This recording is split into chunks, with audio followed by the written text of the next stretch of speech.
Is the warmth on my face? I think it is, Deirdre. Hello, wonderful people. Connor Whitmore here again with another video for you on the Nawtystep channel, and today I'm going to be doing a live review of the new compilation from Disciple Roundtable, Knights of the Round Table Volume 4. Here we go, finally, the fourth volume of this series. For many, a long time coming, what with the last one releasing at the end of 2019, so it's been over a year, and an especially long wait, I think, for those who really like Knights of the Round Table as a compilation idea, and even prefer it to the Alliance series, of which I know there are a fair few out there who do prefer this one to Alliance, and we're maybe hoping that the return of it would come a bit sooner, but anyway, we have it now. And yeah, just been looking through the track list before I started filming here, and a nice range of names on show, I have to say. A mammoth 23 of them to get through as well, so gonna quit the introductory chit-chat here and just get on with it. Hearing them all for the first time, and I'm gonna provide comment along the way. You know how we do by now in these videos. Let's go. And first up here, we have the Battle of the Bros VIP from Rave Volpe. Okay, let's go. Ladies, gentlemen, and all Knights of the Round Table, you are about to witness something quite unusual from your regular song and dance. This is a battle of the ages, a battle of the bros.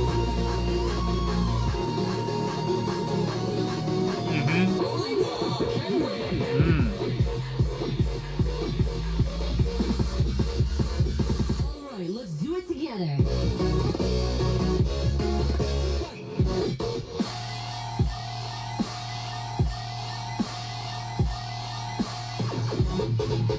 Oh!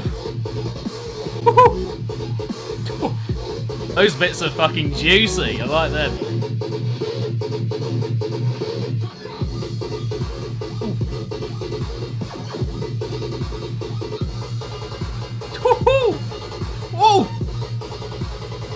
Oh, just over a minute to go. Some fucking brilliant stuff in there so far. Oh, get out of the fake outs here. Ooh!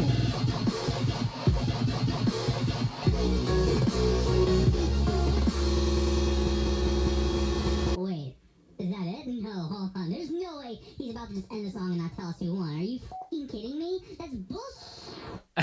Well, Ray, I expect a VIP of the VIP at some point so that we can finally find out who actually won, because there it seemed as if they were in good competition. I mean, the Brostep and the Bridim having a pretty equal say, although, you know, towards the end, I think the Brostep kind of shone through a little bit more and had more of a say. That might be because the outlay of it was just a bit more ravenous, and the sound choice kind of left more of a mark. But yeah, I think the Brostep just about edging it out there. But with Ray Volpe, I think in the last year or so, maybe year and a half or so, 2 years kind of time frame, I think for me personally, he's kind of played it safe with quite a lot of his ideas, when, you know, before that he was being very adventurous with the genres and just the note placement and stuff, and that felt like a big return to that. You know, a lot of just going the extra mile with inserting new sounds and placing them, and the awareness of that, really, really good. Initially, I wasn't that big on the backdrop in the heaviness, but I think it picked up really well in that regard.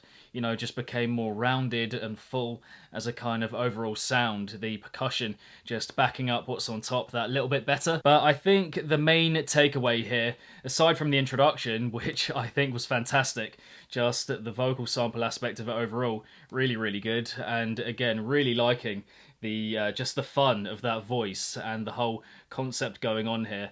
But yeah, beyond that, I think the main takeaway just has to be the range of ideas on show here and the range of different sounds as well. A couple of moments, a couple of aspects here that not really, well, don't really pull their weight, but I think the good we get here is very good, you know. As I said, a lot of fantastic note placement and ambition with the ideas we get, so a good, impactful, enthralling start from Ray Volpe. After that, we have Fatal with Stomping. Okay, here we go.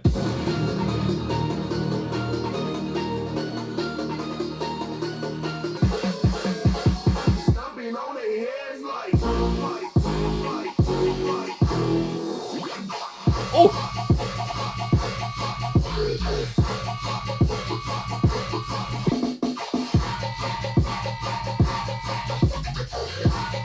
is classic.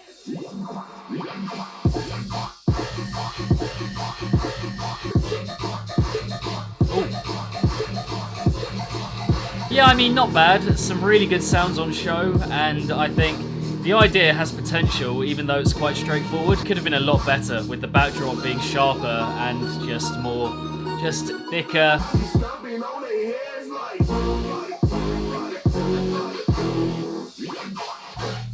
Oh! Fucking got me.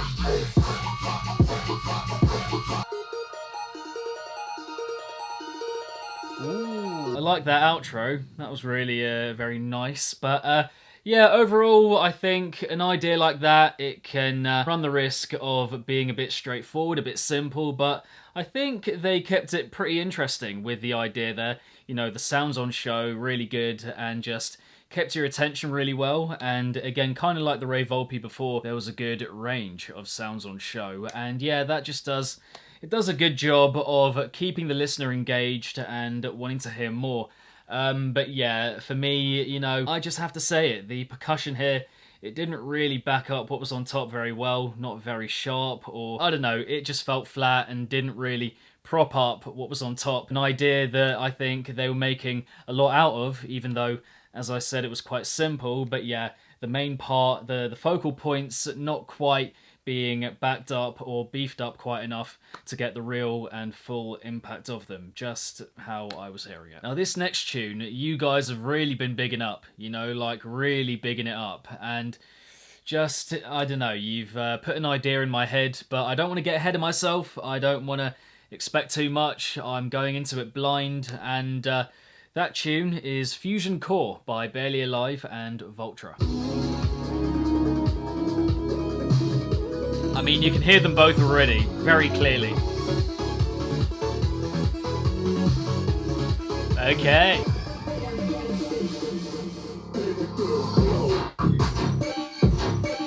Oh! Woo!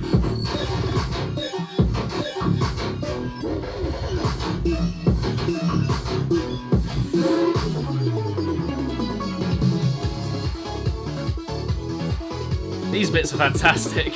Love that musicality a lot.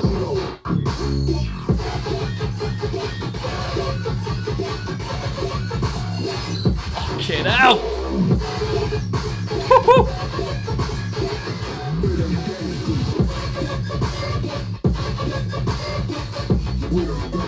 The definition of that sound is fucking mad. Oh wait, what? 20 seconds to go. Very, very short-lived. It is difficult making collaborations, you know, putting time aside from your own project to make something else with someone, or something with someone else, yeah. But, like, that is a bit short. I mean, the good we got there was fantastic, I think, you know.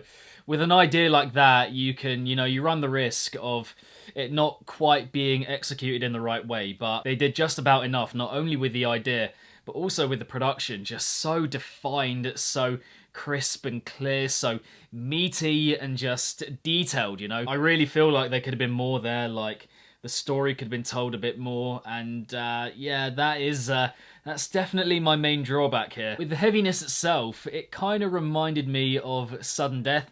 It definitely gave me that kind of vibe, you know, when that first hit came. That was definitely the first thing that came to my mind. It had that really dark and just demonic energy that he has become renowned for last 2 or 3 years, Sudden Death. But yeah, had that kind of flavour, that kind of vibe to it, but they put their own spin on it, you know. It had all the Vultura and Barely Alive synths just laced within it, and it was showing off both of their energies, I think, really well. And the introduction, the builds, just the musicality in those was pretty fantastic, really liking that. And those are the kind of melodies that I'm going to remember going forward, you know. Maybe they'll each do a VIP of it and kind of take it in their own direction and whatnot, but I think what we got was pretty fucking good. So, yeah, Fusion Core, decent. Following on from there, we have Forbidden Colours by Sizzy and DDD. Let's go.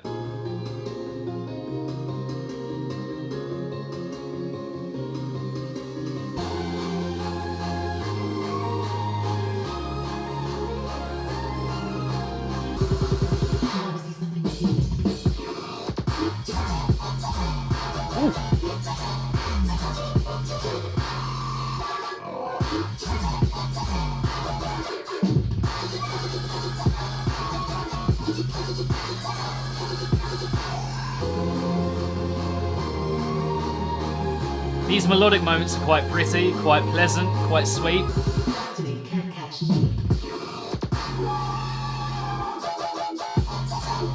Oh!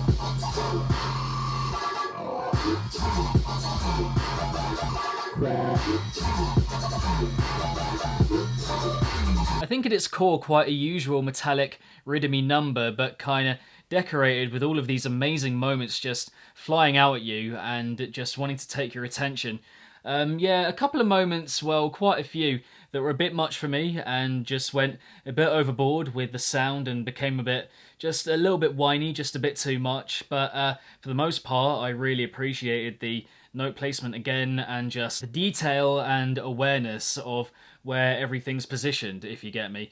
Just the synths and the vocal samples as well, just very well put together, I think, for the most part. A couple of moments here and there that became a bit much, but really appreciating again the just awareness of where everything is positioned and placed from these two. But yeah, that tune, not amazing, not a lot to get into per se, but it's definitely a good one. Then we have Kill Process by Nextars. Okay, let's go.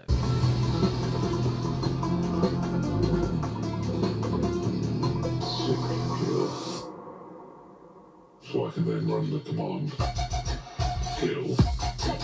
Kill. Oh! Kill.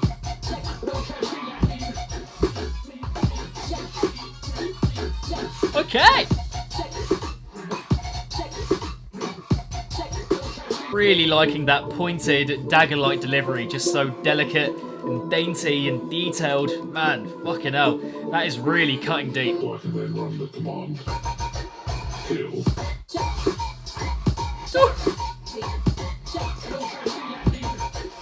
It's just so very refreshing, I think, to hear the approach so thinned out and just, yeah, delicate, as I mentioned before.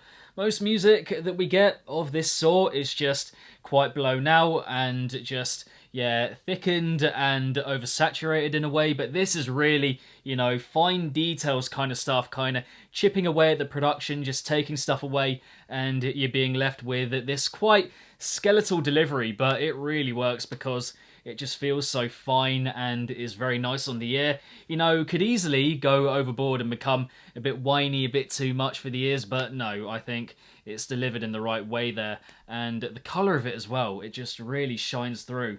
Yeah, I'm liking that one. Moving on from there, Bad Boys, Bandlez Nighttime. Yup, let's go.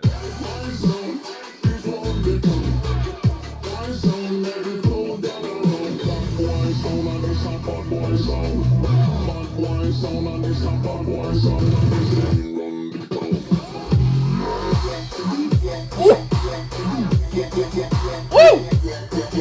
Woo!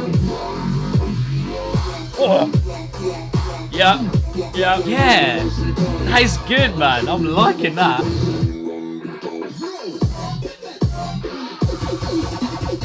Oh!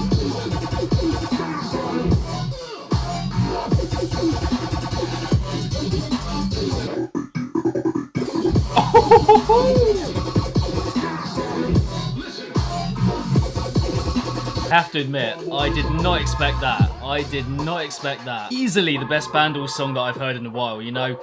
Oh, bloody hell, that was good. Don't know if it was the Nighttime influence or what, but my god, the backdrop there was just so full, so punchy, so rounded, and god, it fits so well with the general Bandlez style. Just, it was like a fucking match made in heaven. I don't know what's going on here. That was really good. I've always maintained, you know, I've always felt and thought that the Bandlez style is just, it's got a lot of potential, but oftentimes I've felt that, you know, they just haven't had the right, you know, beefed up kind of backdrop to really elevate those ideas and give them real force and thwack. And you can go back to my old reviews of theirs and kind of check the music there that I was covering and where I was saying that, and then just pit it up against this one, or pit it against this one, and just notice the difference. I mean, it's so clear for me on the ear. It's so clear. The impact of those ideas is felt so strongly. And then also, you got the Nighttime influence kind of weaved in. It could be the percussion, but beyond that, the second drop, the idea there was just electrifying stuff. I mean, that's a collaboration for the books. I like that a lot. I was, you know, in the introduction, I was like, you know, maybe dragging on a bit. Are we going to get some more, maybe a bit, you know, flat Bandlez kind of music that doesn't quite hit the right mark? But my word, that was powerful stuff, and the ideas were good. The ideas were impactful. It just, everything in that tune works so well together, and that would have to be my favourite so far. Gonna have to put it out there. Okay, moving on, we have the E-Craze remix of Gang Shit by Virtual Riot, Dion Timmer, and Virus Syndicate. Okay, let's hear it. Fucking hell. Come on.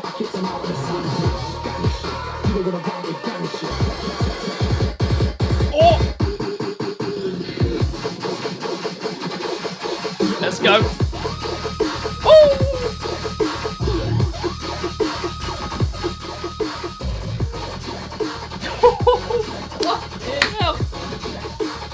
Oh, come on!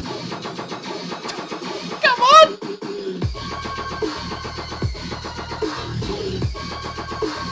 Oh, fucking hell, fuck me up. Bloody hell, man! The punch of that sound! What the fuck? Holy fucking balls. My mind is frazzled. It's been blown a bit. That was completely wild. And you know, sometimes you think with a remix in a compilation, you're just like, it's a bit of an outlier, and you're worried, you know, it might not quite fit in with all the original stuff. But you know, I think that was just E-Craze stamped all over the original right there. It works. You know, a couple of moments here and there that, you know, I don't really want to talk about them because the good stuff was so good. And you know what? I am actually going to ignore that stuff because the variety we get here, the range of sounds, the range of ideas, and just the way that he was constantly leveling up with his sound and with the concepts that we got here. The vocal from Virus Syndicate worked in perfectly, and it was just pure hype, start to finish. Completely gripped by it. Man, that was fucking flaming. Another here that I'm enjoying a fair bit. I mean, the quality here is it's high. Next up, another collaboration, this time from Samplifier and Evil Noise with Helheim. Okay.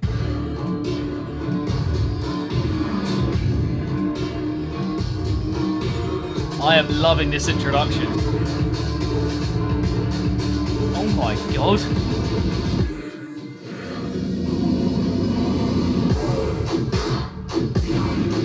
Oh!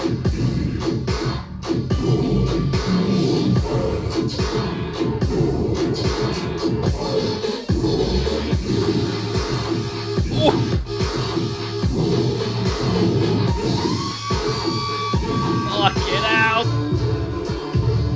Again. Mad.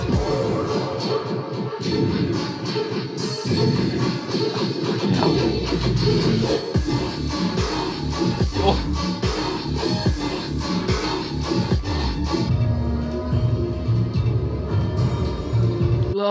Bloody hell, that was just such an immersive experience, you know? It was really all enveloping and encompassing. It just really, it felt like it was there just in front of me, like a wall of sound, a colossal, beastly, you know, entity kind of thing. And it felt so overwhelming, but in a good way. The focus here, I feel, was on making it as horrifying and haunting as possible, because there were a couple of moments where I thought maybe just a bit more flavour just to distract from the demented feel of it as it went on.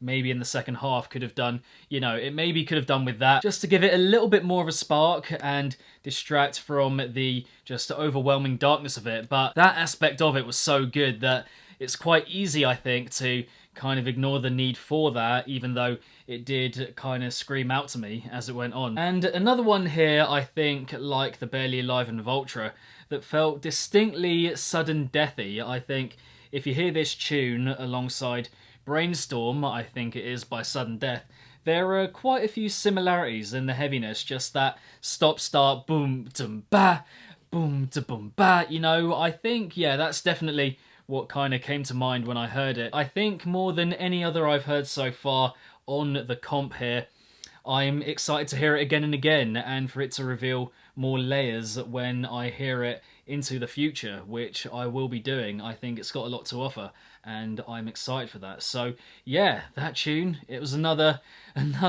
pretty fucking good one. Then we have Oblivion by Noisfeer, or Noisfeer. Still don't know what it is. If any of you could clear that up for me, that would be great. But yeah, on to the tune.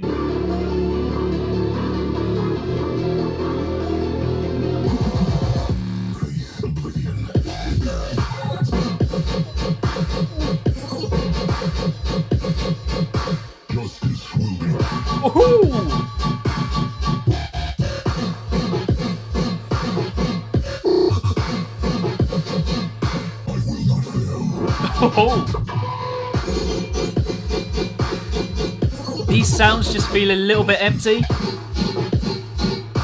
The overall idea I think really works, but those sounds just feel a bit rough.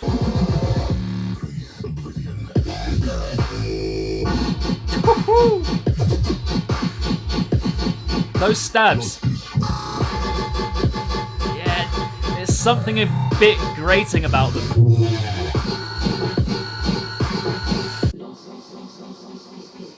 Okay, Noisfeer, there we go. Another example there for me of an idea with a lot of potential, you know. I love the production for the most part, and the way it's cut, and just how each drop comes in, and the vocal samples as well. And can't forget the introduction, which I think just has a really complete and rounded feel to it. The build as well that comes after that, and when we get that again for the midsection. But yeah, just the main sounds that we got there, those stabs, those metallic stabs, just had a distinctly jarring and kind of empty, a bit of a grainy feel to them. Like they didn't quite follow suit with the rest of the production in the heaviness, which I thought was really good. But yeah, those sounds definitely stuck out, and with that being the focal point, it means that overall the song isn't quite as appealing as it could have been, which is a bit of a shame. And you know, I don't want to take away again from the other good stuff we get here, which I've touched on. But yeah, again, with that being the main and focal point in the tune, it just does kind of detract from the overall quality of it as a thing overall. But yeah, a decent tune, just with those sounds not quite fitting in right and playing such an integral part. Again, a shame, but a lot of good to take from it, in my opinion. Moving on, we have another collaboration, Ganon and Hole with Rude Boys. Okay. While we walk, sip and walk, dirty talk, get strong, get strong.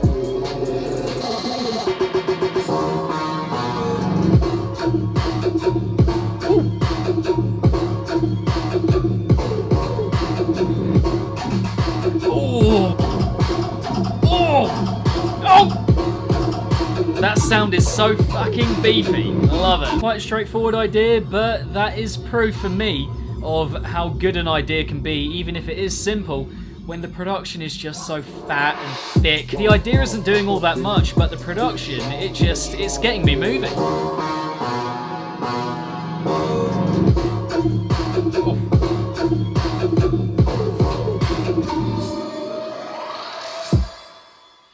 Okay. Liking that one. Very good case there of simple ideas, quite straightforward, not a lot going on. Keeping it simple, but, you know, it really, really delivers because the production is just so big, so beefy and thick, you know, and kind of like Valak by Noisfeer when I think about it, one of my tracks of last year. And yeah, just a simple idea, but the production really carrying it through, and that's what we get here. As well, the little touches that we got as each drop kind of developed and went on, really, really good, very aware again, and the placement of all those notes was just fantastic. And yeah, beyond that, not much to comment on. Again, quite a straightforward tune, not a lot to it, but sometimes keeping it simple, especially when the production is that fat and thick and all of that stuff that I've mentioned before, it can, yeah, just be enough to make you want to hear it again and again. And that is one that I will be going back to. But yeah, solid. Okay, next up we have Morg by Autumn Hate. Pretty sure that's how you'd say it, Morg. But anyway, let's hear it. Ooh, yeah!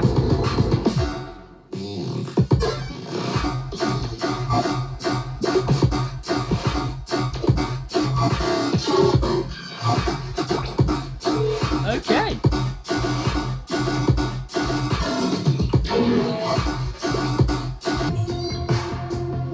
Interesting. Oolacile is ready. Morg is online.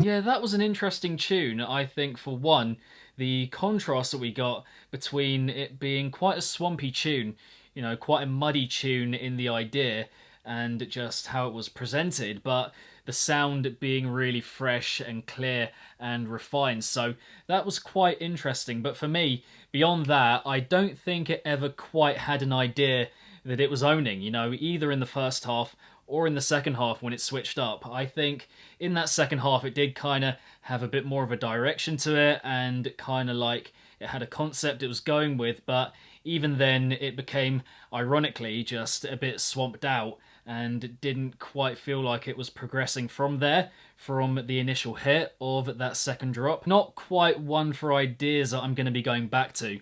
And then beyond that, even though in the first half I think the production overall was really good, you know, really sharp, refined and detailed, I think as it went on, some of those percussion choices were a bit odd in my opinion, just from what I heard my first listen. For me, the not so good just about outweighing the good that I'm getting from this one, with the heaviness not really quite selling itself in terms of idea and flair and ingenuity, getting a bit lost in itself and just not quite really owning the inventive side of it, I would say. But I kind of let him off of that because last year or so he's really set a high standard with some very inventive stuff, and sometimes it's quite hard to reach that standard and be that creative every time. So yeah, just okay here, but you know, we've got some great stuff from him in the last year or so, so I'm just going to go back to that to remind myself of how great he can be and not let this one kind of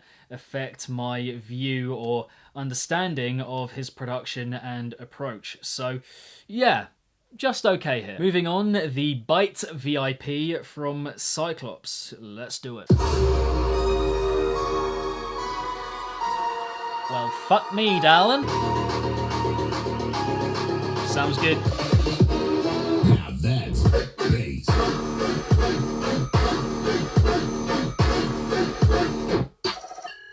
Ooh.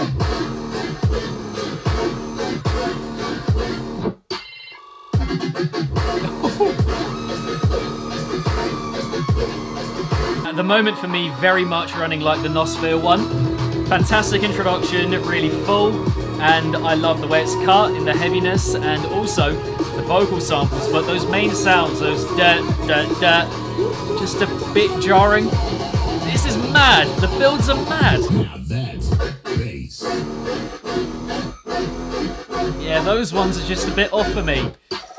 That is sick, and then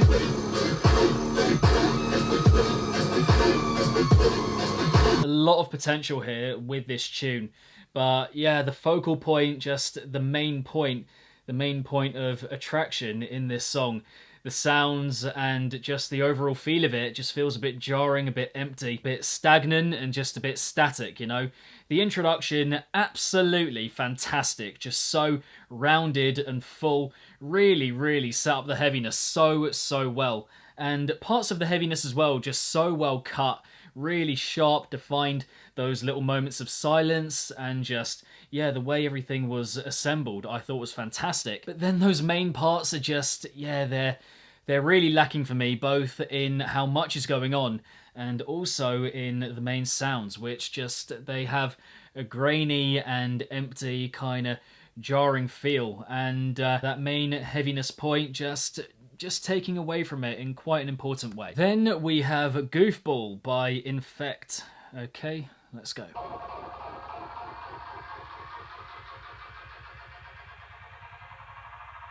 Oh, gosh, Infect. This one goes hard.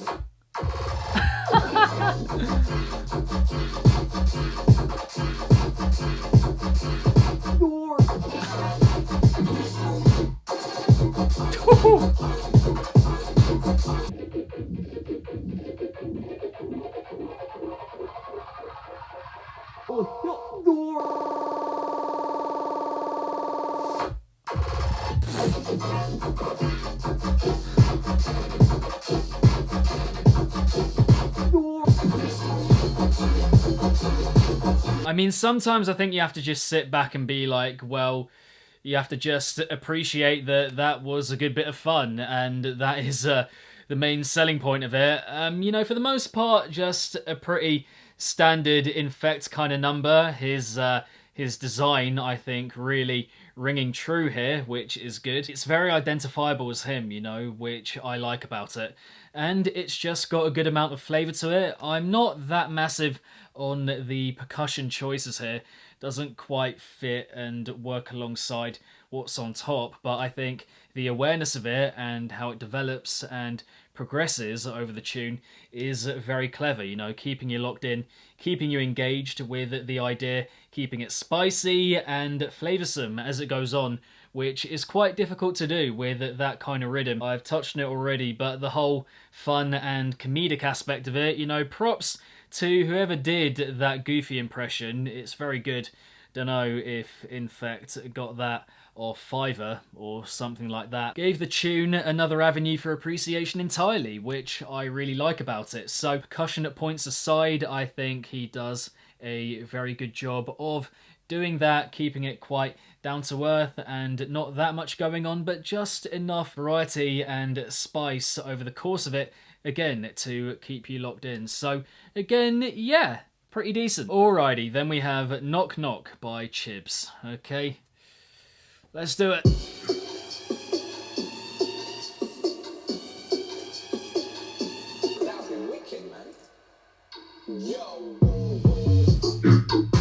Ooh, yeah!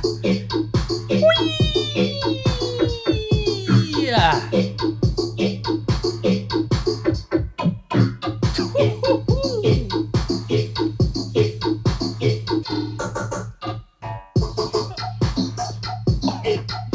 Nah. That is flavour.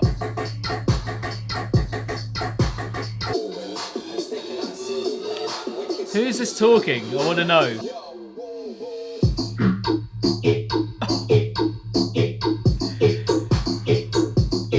The richness and fullness of that sound.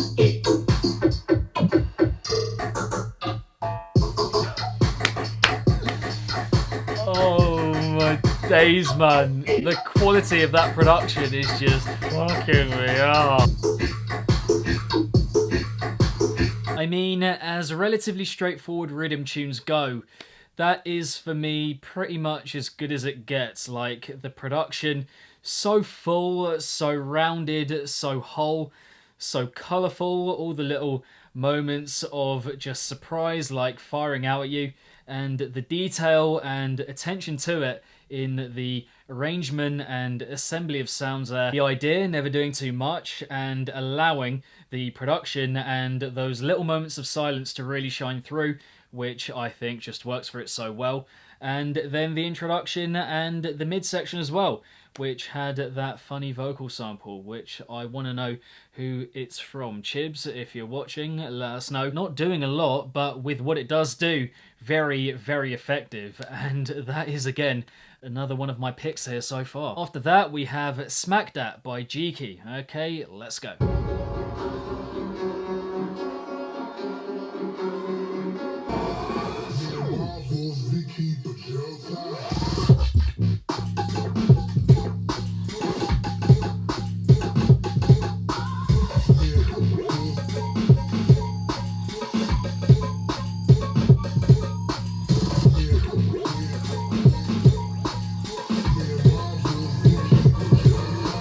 Cheeky mate, we've got to have a word. Where has this come from? You know, after your Cyclops track as well. This is mad!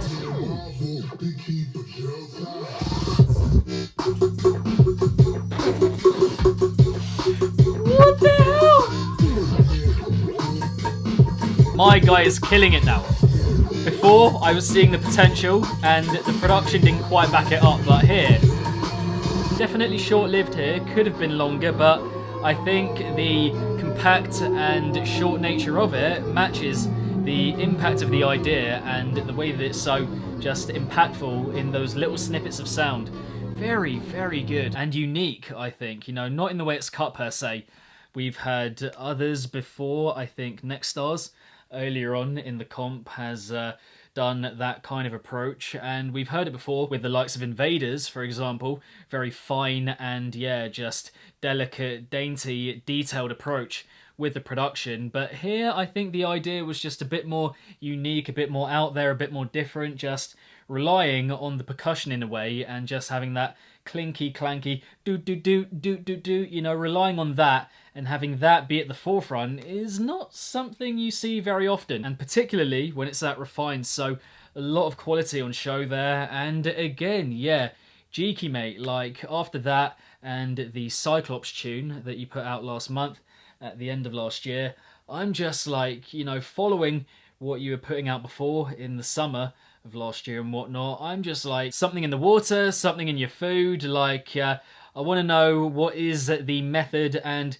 secret behind this mad scaling up of the production. The difference is huge, and I hope you know that from someone who's heard everything you've put out. I just want you to know that. And yeah, that song, Smackdat, well, I'm going to be smacking that right into my playlist, I'll tell you that much. Oh, and speaking of Invaders, next up we have Invaders with Idols. Okay, let's hear it.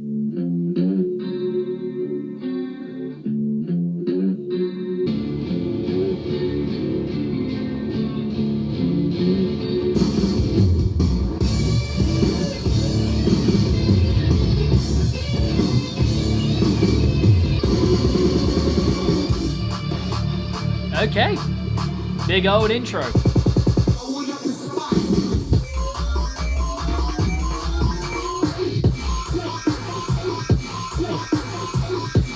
have to turn it down one. Oh.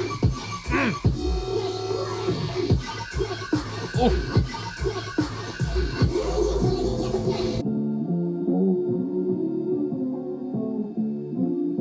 I think more than anything, that tune was just a good outlay of Invaders' sound, and yeah, the idea's not that out there and special for me personally. I think they were good, they were fine, solid, because for me he's put out some very inventive stuff in the past, and that just, you know, it was fine, just standard, but nothing really that I'm gonna find memorable or that I'm going to go back to all that much going forward. But I think I will go back to it for the production and just his style. Talked about the ideas, well, the drops not being that out there and memorable, but we definitely get that for the introduction. It's different and it's cool, a bit kooky, and I appreciate that about it. And when I think about it more and more, I feel that it does fit, it does work, and it doesn't feel that kind of detached from what else we get. So some good stuff here and nothing overtly bad, I wouldn't say. So yeah, again, decent. Then we have Monk Rave by Buttnoise. Let's do it.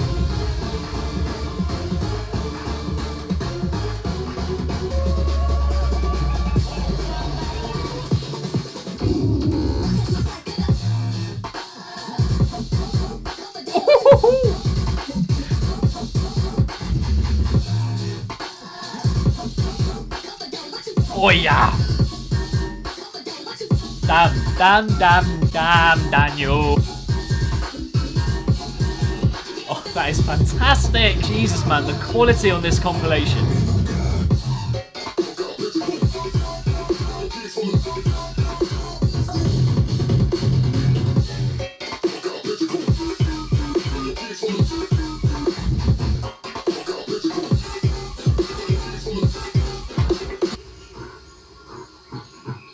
gasping for breath here. Everything there to like about Buttnoise's style.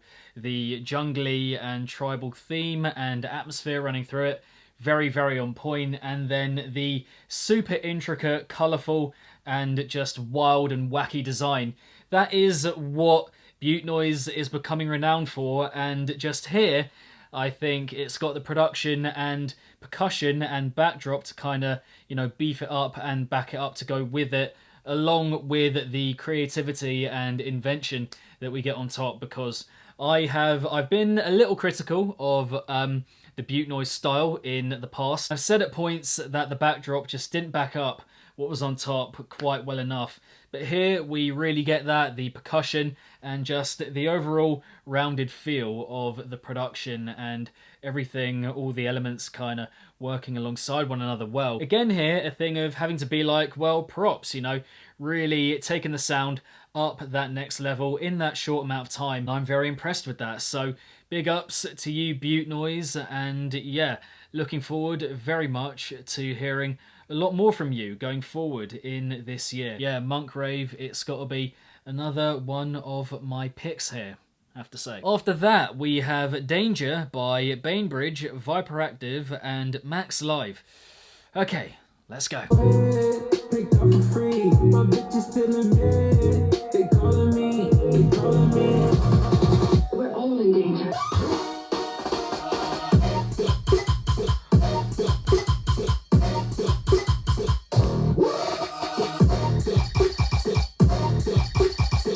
I mean, it's an approach people have gone for before, like Noir and also Joe B, but I like it. It works, and they put just about enough of their own spin on it. I'm gonna say that. This bit is just pure vibes. Picked up for free, We're all in danger. Ooh!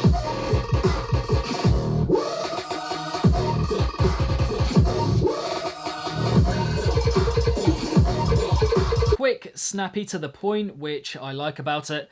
And yeah, the formula here and structure just quite straightforward and simple, but that can work. You know, you have an introduction, then a verse moment, then a build, a drop, and then basically just a replica of that, even though the second drop is completely different to the first. Yeah, the structure and formula remains consistent, and I appreciate that.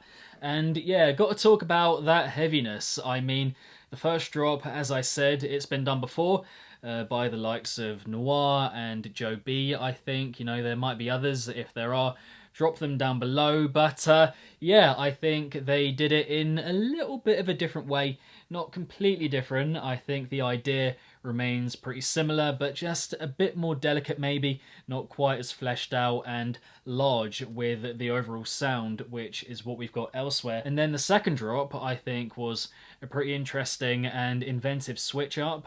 There were parts where it got a bit lost in itself, and the beat wasn't quite in time with what was on top, and yeah, it just felt a little bit clunky. But you know, I think if I hear it again, it seems like, or feels like, something that I'll just get used to when I hear it again. It just felt a bit off on that first listen, but yeah, quite direct and just forthright with the formula, which I appreciate in the context of this compilation.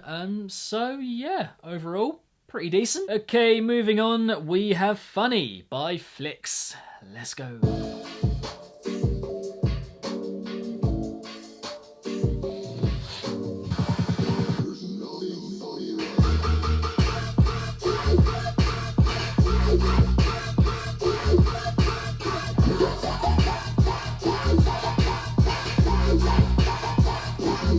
Some fantastic sounds in there, and I'm really enjoying the aggression and attitude of it overall.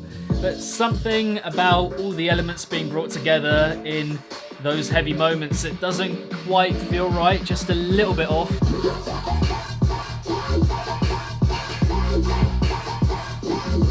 Yeah, for me, that one just lacking a bit of a spark. You know, the bass idea is solid, it's fine, it's alright, but never quite takes that idea up a notch and just unleashes something new in it, if you know what I mean. I expected there might be something in the second half just to kind of elevate it a bit more and provide that little flicker or moment of ingenuity, but, you know, didn't quite get that. I'm going to reiterate that that isn't to say that what we do get, the kind of bass that we get, is bad. It isn't bad, it's just, it's fine, it's alright, solid. It never quite goes that extra mile, if you get me, and it was fine, just fine. Moving forward, almost there, we have Screwed with Body Horror. Okay, let's go.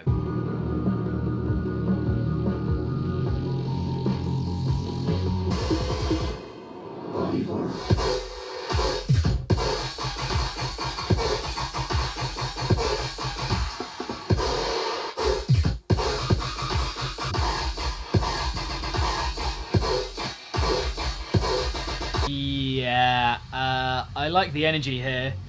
I like, again, the attitude and the aggression of it. But these elements together, they don't quite work.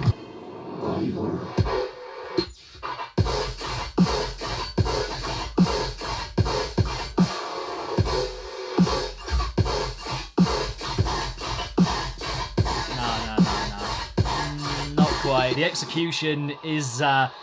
it's not really there for what it's trying to do. Everything felt very distant and, yeah, just not fleshed out for what it was trying to deliver. And the intro and other sections we got, just fine, not particularly remarkable. So, yeah, that one I'm not really getting that much out of, if I'm being honest. Okay, after that, we have Hallucinations, the VIP of that, from Trple. Okay, few to go. Let's go. In general, when we hear that someone is hearing voices, the knee-jerk response is to believe that that person is experiencing a psychotic episode.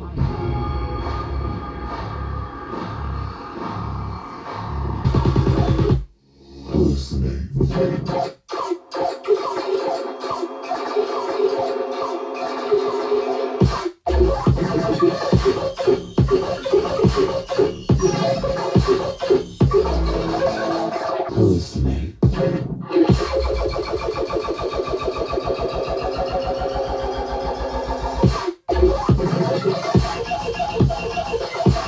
Once again here, a thing of the elements just not quite functioning that well together, if I'm being honest. You know, not quite as apparent as with the Screwed, but I mean, yeah, it's about all the elements working together well, and again, we just don't quite get that here.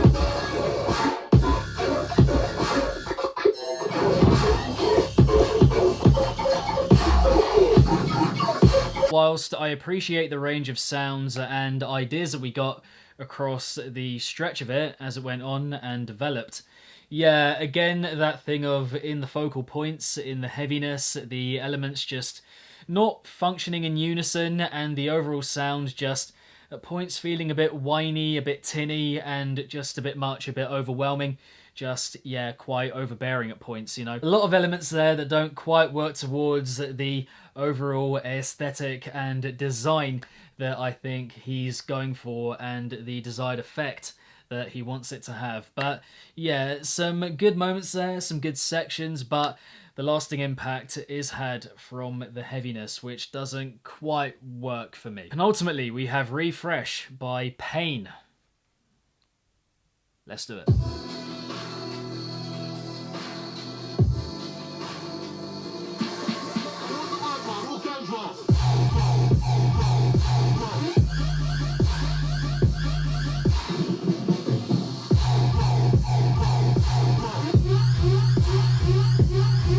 That snare, man. I don't get it. I like the idea, I like the overall approach. It's quite big room, quite larger than life, but I don't get how that idea is realised and fulfilled in any way when you've got percussion like that lying below. I mean, you cannot convince me on that. You can't make me think otherwise. Like, it doesn't actualise the idea at all.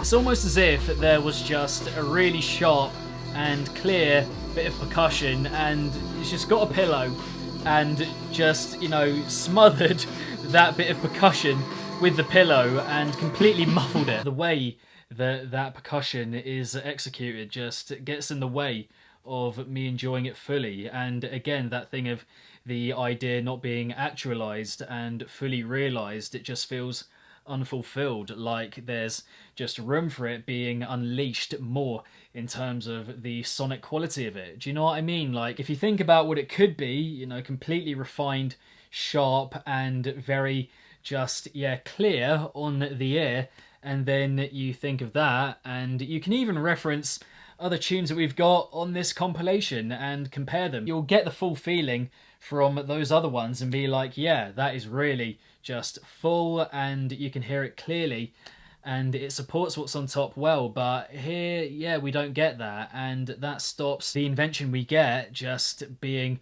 fully realized. And yeah, that is for me what it boils down to. And finally, here we are, the final tune, the closer, the just the rounder-upper. Here we go.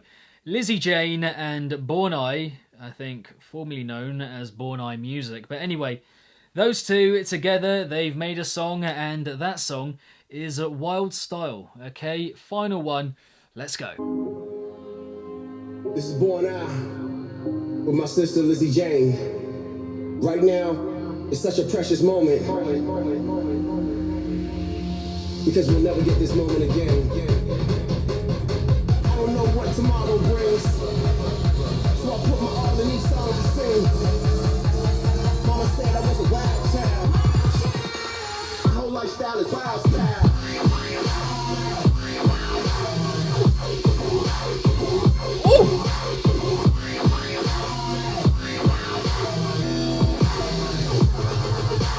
Oh my days, that is fat, man! It's a big knockout, impactful number to finish here.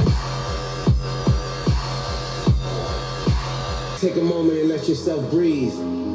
Feel the feeling of your feet on the ground. Open your ears to the sounds around you. Put one hand over your heart and say to yourself, I am enough. I am enough. You are enough. You got this. Thank you. My whole lifestyle is wild style.